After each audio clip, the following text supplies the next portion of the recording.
భారత మాజీ batsmen VVS Laxman జాతీయ క్రికెట్ అకాడమీ అధిపతిగా కొనసాగబోతున్నారు. ఆయన పదవీ కాలాన్ని ఏడాది పాటు పొడిగించబోతున్నారు. లక్ష్మణ్ 3 ఏళ్ల కాంట్రాక్ట్ వచ్చే నెల సెప్టెంబర్తో ముగియనుంది. వచ్చే ఏడాది ఐపీఎల్ సీజన్ కి అతను ఓ ఫ్రాంచైజీకి ప్రధాన కోచ్ గా మారవచ్చని గతంలో వార్తలు వచ్చాయి. అయితే ఈ అవకాశాలన్నింటినీ తిరస్కరిస్తూ ఎన్సీఏ చీఫ్ గా తన పదవీ కాలాన్ని పొడిగించే ప్రతిపాదనని లక్ష్మణ్ అంగీకరించారు. ఆయనతో పాటు ఆయన సహచరుల పదవీ కాలం కూడా పొడిగించనున్నారు. 2021లో సౌరవ్ గంగూలీ బీసీసీఐ అధ్యక్షుడిగా ఉన్నప్పుడు లక్ష్మణ్ ఎన్సీఏ అధిపతిగా మారారు. ఎన్సీఏలో ఆయన మొదటి 3 సంవత్సరాల పదవీ కాలంలో నిర్వహణ, క్రీడాకారుల పునరావాసం, కోచింగ్ కార్యక్రమాలు, సీనియర్ టీమ్, జూనియర్ జట్లతో పాటు మహిళల క్రికెట్ కోసం లక్ష్మణ్ గొప్ప రోడ్ మ్యాప్ ని రూపొందించారు.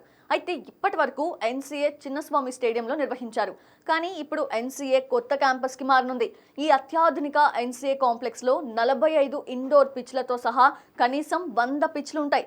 ఈ సదుపాయంలో 3 అంతర్జాతీయ పరిమాణ మైదానాలు, ఆధునిక పునరావాస కేంద్రం, వసతి సౌకర్యాలు, ఇలా అనేక ఇతర సౌకర్యాలు ఉన్నాయి. జాతీయ క్రికెట్ అకాడమీలో ఈ పనులన్నీ చివరి దశలో ఉన్నాయి.